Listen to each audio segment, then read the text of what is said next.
So hi there. Thanks very much for checking out my YouTube channel. I do greatly appreciate it. And thanks for checking out my live video. So today what I thought we would do is just have a quick little discussion about set of brakes that just arrived. So we're going to do a quick little unboxing so you get an idea what's going on there. Let's take a peek. So ordered these off of eBay, and they're a Canadian company. We'll put the details down below. So we've got ourselves a set of ceramic brake pads, which I think is very good value. Now, I used these before, so they're a pretty good value from that standpoint. Vacuum sealed in a package, so they stay nice and stable during shipping. Fairly beefy, and they're in nice condition. They've got the little indicators off to the side, little squealers to tell you when you get a little bit below, so that's kind of cool from that standpoint.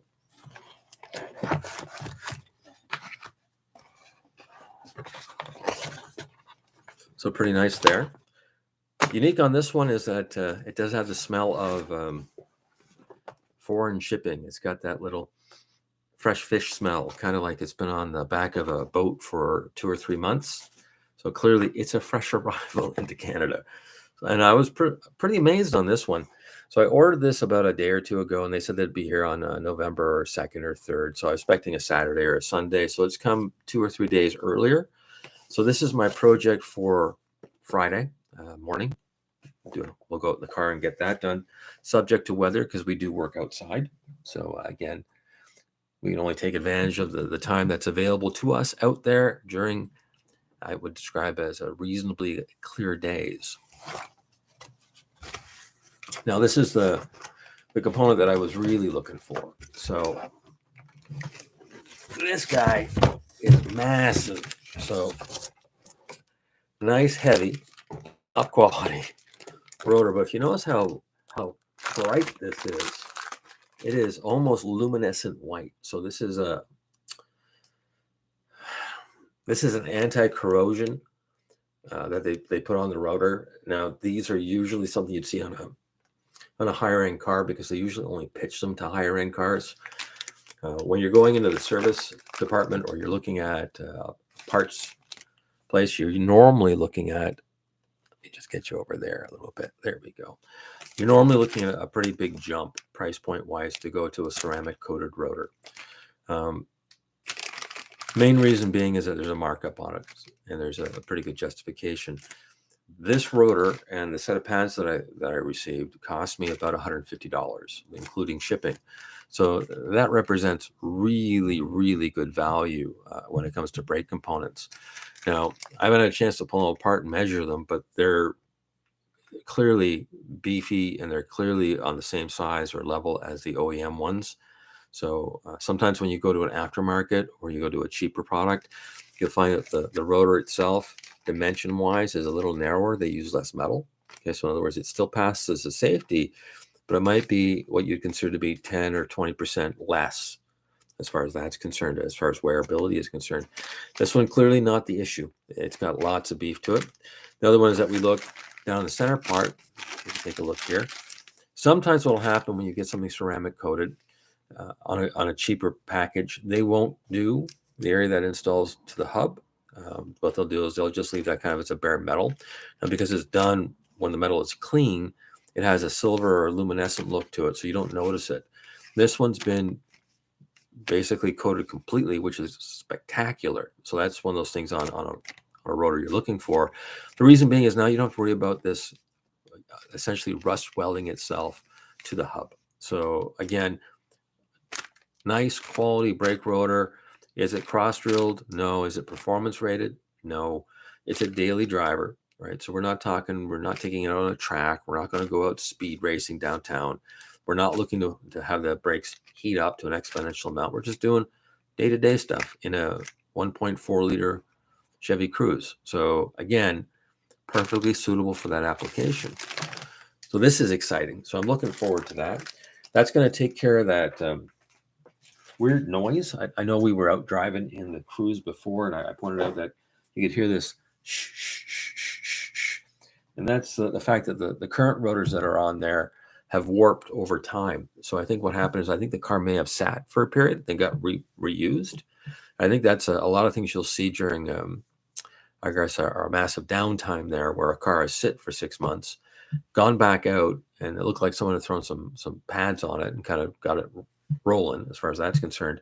But clearly, just a warped rotor. So this will resolve that, and I think that'll make the ride a little quieter. I didn't get any vibration through the wheel, so clearly it's very minute. I was hoping that it would clear itself out, but then I think I showed the video the other day of just how badly corroded they are. And there's no point in trying to resurface them or repurpose those particular rotors when you can get a set of rotors and pads for $150. And if I wanted to, I could probably salvage the old pads. But it's one of those things that if you buy it as a package, why bother? Just put new components on. And the calipers, they move forward, like they work fine from that standpoint. So I'm going to pull them apart and lubricate them, and just do a basic service, clean them up, get rid of the rust and corrosion, and go from there. Now, a nice thing is that the packaging on it. So again, it got shipped in a cardboard box, and it's got a little contact point from, I think, probably the shipper or either the transport truck that came in and dropped it off. So again, they squished this into a cardboard box that was really tight. I got two of them. I didn't bother to open the other one, put that on the car. So that's kind of cool. So for $150, almost next day shipping, really impressed by that. Lately, we've had some real run-ins or issues with parts just arriving as far as that's concerned. So that's pretty cool from that standpoint. So that will be either Friday's or Saturday's project to do the front brakes. The back brakes, pulled them off. I think I showed the video there. New shoes are essentially there, and all the hardware is new. The rotors look a little, not the rotors, the drums look a little aged. They're on the exterior. They've gone a little rusty, but that's like having your old barbecue sitting on your patio forever covered in salt. It's going to go brown and nasty looking. I think that's the case with that. It's just road exposure to grime. I think the actual drum is fine. So I'm just going to leave those the way they are. I cleaned them up, gave them a little scouring pad, and then I painted them off with a black just to kind of make them look fresh. But essentially, that's going to be a done project. The back ones are fine. So it's just a set of front brakes. I'm looking at the potential of doing a tie rod end, because there's one there that's a little torn, and I've priced it out. So if it's about $40, I might just replace it, and then I don't have to worry about it. It looks like the other side's been done. So clearly, over the life of the car, basic maintenance and basic repair work has been completed, which is pretty impressive from that standpoint. This week, I went out to visit a local broker. So we're working on a fresh insurance quote. Again, I'm dealing with somebody that isn't familiar with Turo, but they seemed receptive as far as looking into it and seeing exactly how the program works, which is great. I didn't get that reception from my current broker. We reviewed some of the paperwork, so we'll see how that works. Again, my insurance isn't renewed until January, so I'm not that big of a rush for that information, or even it's not a top of mind concern, but it's amazing how fast time goes by, and it's going to be one of those things where I'm going to have to review it. I'd like to get a competitive price just to see if either my current broker is on point. The other one is I'm dealing with what I describe as more of a call center situation, where if I call in, I'm just put in a queue, and it seems to be that there's very little knowledge when it comes to product information or even suggestions. Like I'm open to a broker sitting down and saying, "Hey, Keith, you know what? You're with Economical, which is the insurance company I like to deal with. Economical is with this, and that's how they work together with Turo. But if they come back and they say, hey, you know what, there's a cheaper insurance company, and logistically, you're going to have the exact same hurdles you would, regardless whether you're with Economical as a consumer or you're with Economical as a Turo representative. They're two different departments, and maybe that's not an issue I need to worry about. So if one Anissa steps up or another company steps up and says, hey, there's 5% saved, 10% saved, I might go that route. We also had a little discussion about the idea of commercial insurance. Now, the issue with commercial insurance, I've had it in the past as a garage policy. So I'm familiar with it as far as the ins and outs of it. You go to a higher deductible, which is fine because you usually don't make a claim unless it's massive, right? So it's usually $5,000 to $10,000 on a claim. It reduces the cost of your insurance substantially, like that's the nature of it. So if you get a theft or a complete write-off, or you got personal injury, or you have damage to someone's house because a car backed into it or drove into it, that type of deal, which is something hardly ever happens, but that would be covered. You'd have to pay that $5,000, and then you have that addressed. So it's pretty common. Like if you look at a franchise store, like a big GM dealership, sometimes that's $25,000 on a deductible, and sometimes they'll tell you that when you go for a test drive, you're on the hook for it if you have that issue.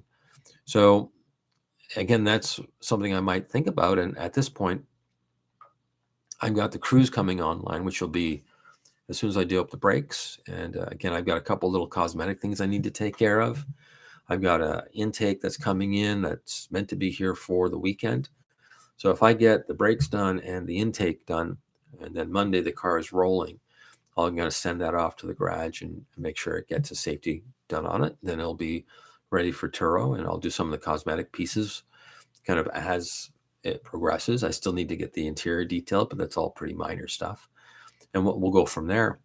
But if that turns out to be a reasonably successful car, and so far, what's happened is I've had a lot of little inquiries, folks that I kind of come in contact with going, they could use a car, and so I might actually already have it booked. Again, I don't do private, so it's one of those things where I've watched enough YouTube videos out there from other Turo hosts who kind of go, well, we tried the private thing, and it turns into a nightmare because that's what happens, right? It's one of those things where they're the ones that are going to end up getting hit by something. They're the ones that are going to end up having the car backed into in a parking lot. They're the ones that are going to have hailstorms. It's always the one where you kind of have that, I'm not too sure 100% if that's covered. You're going to have a problem, right? Whereas if I just say, hey, look, it's a daily rate, I'll give you a deal on that. Go to Turo, get the insurance in place, get your license verified, then I don't have anything to really worry about. And I think it's worth that little 25% that I give away to Turo as far as that's concerned, because it's not a high value car. If I were into I wouldn't have this in any logical way, it would make any sense, but if I were in a $100,000 car and I was getting, let's say, $1,300 or $1,500 a day on rental, insane. I know people do that, but the level of risk is much higher to go, without coverage. Whereas with me, I think the insurance is $11 for the person renting it, like in that neighborhood, 11 to 17. So it's kind of like, just get the insurance and it's done. No worries, no headaches, no hassles, right? For both of us, like on both ends of it. So I think that car will probably find a home relatively quickly. And I think it'll end up going to something long-term, like 30 days. So it'll be like a 30-day or a 2-week, much like I've done with the Outlander, where someone is using it for work, or they're, strangely enough, using it for an insurance claim where they have 14 days of coverage, but the insurance company goes, I have a budget. So if they said, hey, you know what, they've got $1,200 set aside, and you've got 14 days to use that within, which would be normal for a car rental agency. Well, they can give me a call and say, hey, you know what, I've only got $1,400 to work with. My car may be in the shop for a week. It could be in there for a month and a half. I need something that I can work that $1,400 insurance allocation into a car that'll work longer term. So I can go, well, you know what, I can easily beat the price of a Tilden car from that standpoint and go, there you go.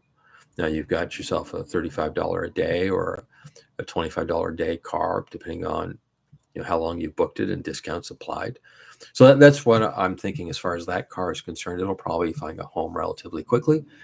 And so far, all the little bits of things that I would be concerned about putting a Chevy Cruze out, I think I've addressed them. So the intake is taken care of. The turbo's good and strong. The timing chain is solid. There's no issues there. Transmission is shifting good. I just put the snow tires on, going to put the brakes on, probably going to do a tie rod, not because it really needs one, but because just one looks a little weathered. So I might do that just because I've got it and the part is relatively cheap. Back brakes are great. Parking brake holds, as it should. Air conditioning blows cold. Interior hasn't been heavily smoked in. Hasn't had any major pets. It's just got dirt. It needs to get shampooed and cleaned up, and I'll take care of that over the weekend. So it looks like I've got a busy weekend planned in that regards. So that's where we're at with that particular car. So that's pretty exciting. Again, I'm hoping I get that intake and it's the right part on Saturday. So that's going to be, let's see, about 3 hours, maybe 4 hours worth of work on that. Eyeballing it just beforehand, it looks pretty straightforward, but there's always going to be a snag, just the nature of it. And the weather looks like it's going to be 9 to 12 degrees out. So that's going to be nice. And it looks like might be a little breezy, but no rain. So that's pretty decent. I might actually be able to pull out the old Pixel phone and do some actual before and after. I'd like to show you how I've diagnosed the PCV valve in the actual intake. I'd like to show you what the valve cover is all about with that little membrane, because it's not really the PCV valve. It's a complementary piece to it. So it'd be nice to kind of review that and say, look, this is where the failure point is, and this is why you get a vacuum. This is why you get some weird engine noises, and why you got a little weird reaction sometimes when you pull the dipstick out, stuff like that. Which a lot of folks, they cover the repair, but they don't cover the actual diagnose part of it to say, hey, these are the symptoms. So I might go through that. That's probably a plan. That's about it for the week. We've been doing the Kijiji hunt. So I'm thinking I'd like to get an additional vehicle on there, but for another potential project. So I've been looking for a van, and I was thinking caravans, but they seem to be going for a weird price point. If you're at 2014 and above, you don't seem to find one with reasonable K below $8,000. And the value, when we look it up, you're going, okay, well, the value is between $7,500 and $6,400. So the market isn't really reflecting that, at least this time of year. So that's a struggling point. And I'm looking at the Ford product, and they make some interesting little vans. They're usually used for service work. So the idea is I'd like to get either a van for Turo that would be set up for someone who does a general contract or does home repair, and be able to say, hey, look, there's a vehicle that's set up, clean floor, I'll probably do a spray liner in it, probably do it right up to the midpoint, and then I'll probably end up putting in some tethers and maybe a little bit of racking, and be able to say, hey, look, this is set up for someone who's working part-time as a painter. Maybe you want to have a professional looking rig to go out to your job. And I'm thinking this might be an interesting little niche market to have, to say, hey, no, there's no tools in it. You got to bring your own toolbox, but it is set up to put gear in it and get you going to the job site in a nice white panel van that's set up to do work. And maybe out there might be someone who goes, you know what, I am a part-time guy, and I pick up the occasional contract or occasional, new home build, and I can't show up in my beater of a pickup truck or my broken down, whatever it is. And you want to be able to look professional. And I think I'll also set it up so that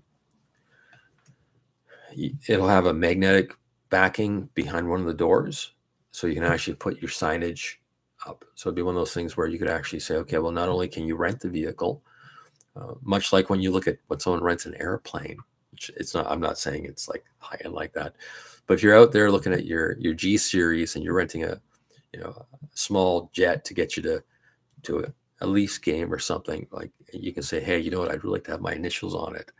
They do have that service. So I thought to myself, that'd be kind of neat to be able to do, say, okay, I've got a 10-year-old or an 8-year-old utility van that looks nice and tidy.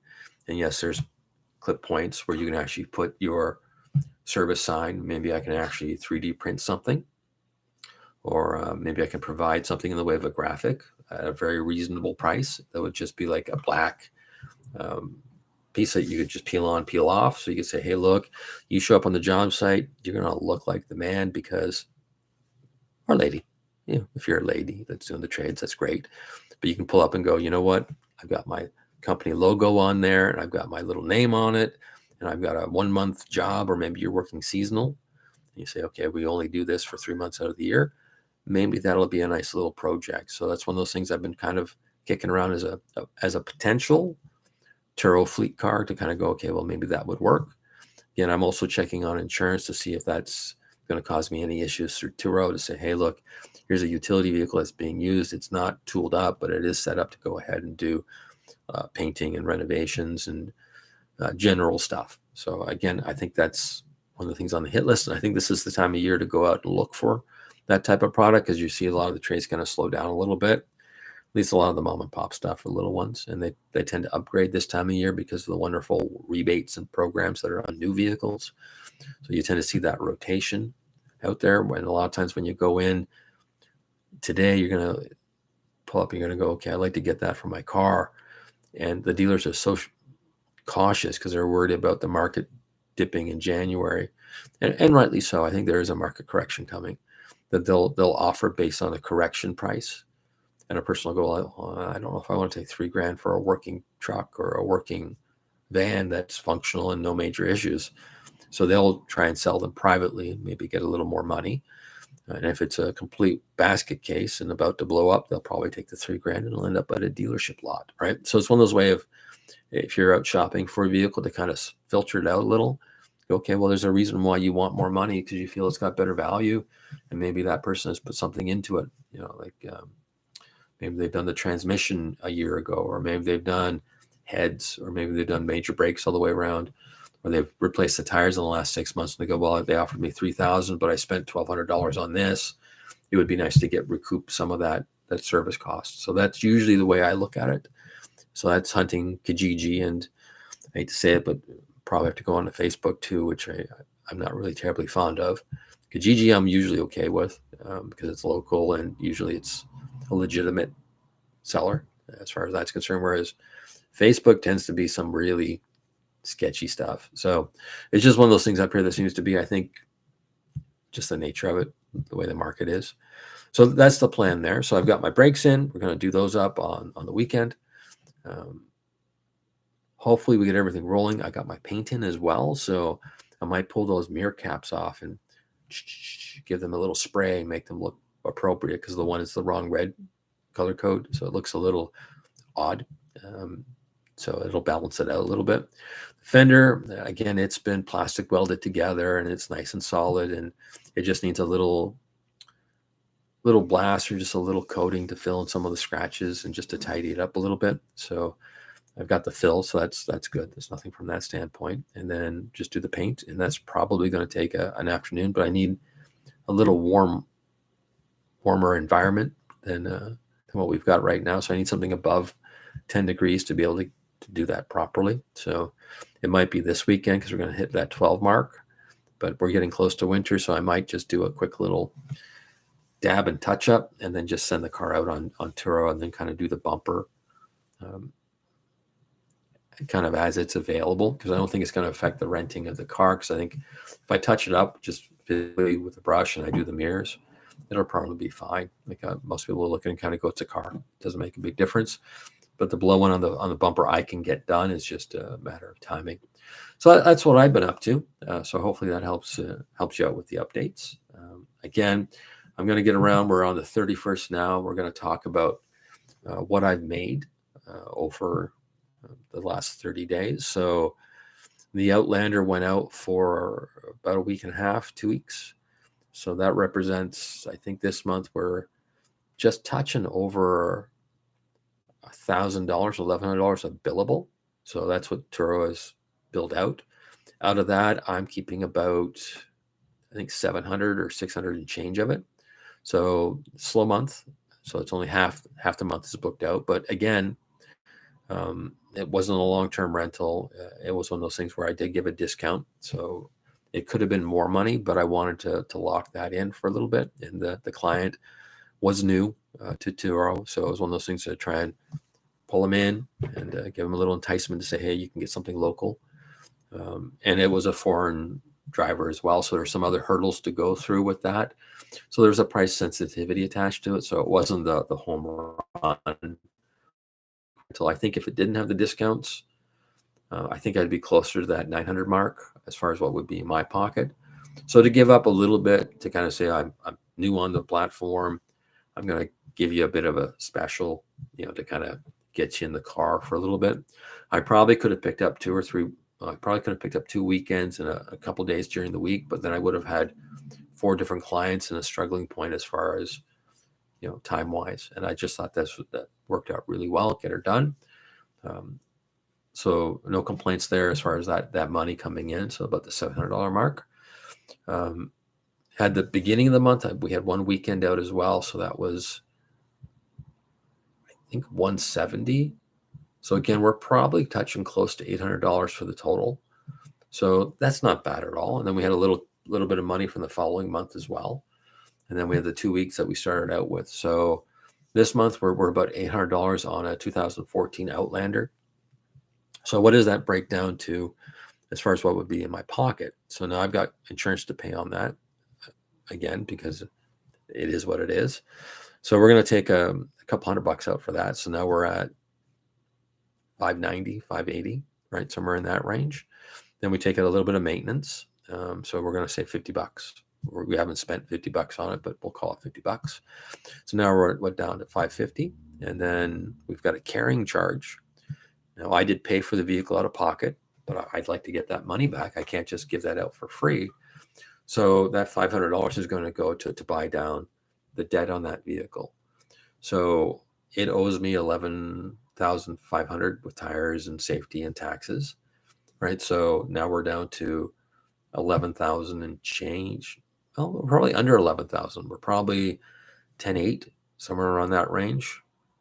The following month, we're probably 10.4. We're probably around 10.4 on that. So that's what's owing or remaining due on that vehicle. So it's on point as far as my expectations for 6 months, which is to pay the cost of servicing the vehicle when I initially got it, getting it safetied, changing the tires, and to cover the taxes. So I think 6 months down the road, I'll probably have that covered. So that'll be, and maybe a little more than that. So that was kind of my realistic goal on that. Now, I know the folks down in the States, they say, well, you should be able to try and get that vehicle paid off in 9 months. And if I were in a major city like Hamilton or Toronto or even like Kitchener or Guelph, I probably could, because there's more clients to draw from. But I'm kind of in a rural route area, and I'm kind of a little bit off the beaten path. So the person that's booking it up here is a guy that's running back into to Guelph or Kitchener, and they're commuting, right? So they live here, they're kind of getting in that direction. So my market is a little limited, but at the same time, I'm not saturated either. So I don't have like 12 people doing Turo up here. I think last time I checked the map, there's maybe 5, maybe 4. But keep in mind, the population up here is very small. But at the same time, if I go into Kitchener or Toronto, it's almost the entire platform is there. So again, I've got a little bit of an advantage, but it's kind of, you get an advantage here, but you lose out here. So it's one of those things where I kind of have to go, well, I'm probably not going to have the thing booked out completely, but surprisingly, I think I'll probably have the bulk of it out. So I'm thinking I'll probably end up doing at least a 15-day booking. I think that's coming up shortly. And then there'll probably be a couple other little bookings in between. So I'll probably be close to 22, 23 days on the next month in November, as far as the way things are kind of working out. So again, for a third month into Turo, that's meeting my expectations. So I'm pretty happy about that from that standpoint. So again, that's my little update, unboxing the brakes. Arrived early, great, have them ready, do them on the weekend. If that intake comes in, which fingers crossed is tomorrow, we'll get the intake in as well. So that's probably about 6 hours worth of mechanical wrench work, maybe a little less, but that's probably the timeline. And what happens is that once you get into a job, like for instance, once I do those brakes, I'm going to service the calipers, because that's just the nature of it. And as you service a caliper, you're going to go, oh, maybe I should do something else while I'm in here, because that's just nature of working on things. When I'm doing the intake gasket, odds are I'm probably going to go, well, maybe I should probably clean a few components and get a couple things, pin perfect. So again, that's one of those things where you take a job that would book up for 4 hours. Maybe you could really do it in 3, but because you do these other little things all the way around it, you end up being 5 or 6 hours into it. So I think I want to pull the coil pack while I'm doing it and just check and make sure it's solid. I want to pull the spark plugs at the same time, which I think they're okay, but I just want to double check and make sure they're fine. And that might roll into a set of plugs. I think the coil's been replaced, so I've got billing for it, but I didn't see the billing for the plugs. So it's one of those things where maybe they're already in there and it's on a different bill that didn't get included, which happens. Or it was an itemized item that was on page 4 that got buried and then the page 4 disappeared. That's what happens when you get a bundle of documents from a previous owner. Sometimes they're not there, but at least then I can confirm and go, okay, that everything's all proper. So hopefully that gets you up to date. And I do appreciate if you subscribe. Again, that does help me out a little bit as far as getting the revenue potential out of YouTube. Again, that'll help me buy things like a nice camera, or get me a nice little stand to put my camera in the car so it doesn't do the shaky thing. So it looks like we're getting a, dociled around on a old backcountry road, and it's really just the camera mount that does the wobble. And most of my stuff as far as camera gear and accessories is from Dollarama. So again, not top notch, but it is functional. So that's would help me out a lot. So please subscribe. I do like thumbs up because it gives me a little response like, hey, you actually made it to the end of the video. That's great. And if you've got questions about Turo, or you got questions about what are we doing with the brakes, where do we get them from? I got them from a Canadian supplier. I'll leave the link down below and go from there. I'll also give you a little review once it's out and rolling. So once we get a couple clients behind the wheel, how those brakes are holding up and how they sustain. I think they're going to be fine. They look great. The pads look wonderful. So I think they're going to be at least a 6 month to a 1 year setup, probably well beyond that, but we'll have a good little review on that one. Okay. So again, thank you very much. We'll talk to you later. Have a pleasant and enjoyable day. Let's turn that off and see ya.